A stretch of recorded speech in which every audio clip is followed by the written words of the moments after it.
నాడు జగన్ సర్కార్ మీద తిరగబడ్డ బొప్పరాజు బొప్పరాజు అంటే ఇండివిజువల్‌గా కాదు.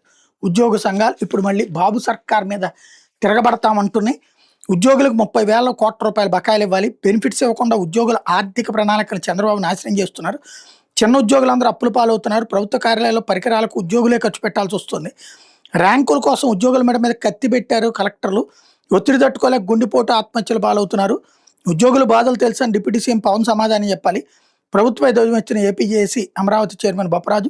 ఉద్యోగులపై సోషల్ మీడియాలో దుష్ప్రచారం చేస్తున్న ఉద్యమ కార్యాచరణ కమిటీ చైర్మన్ ఫణి పేర్రాజు మండిపాటు. వాస్తవాలను ప్రజల ముందు ఉంచుతామని వెల్లడి.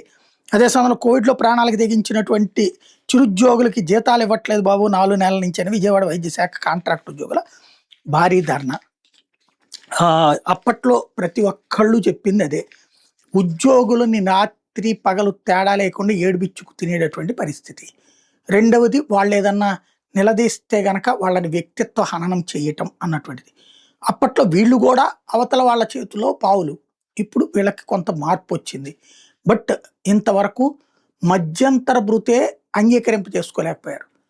ఉద్యోగులు మళ్ళీ ఎలక్షన్స్కి ఒక 6 నెలల నుంచి ఏడాది ముందు నుంచి ఉద్యోగుల్ని సంతృప్తి పరిచే కార్యక్రమాలు జరుగుతాయి.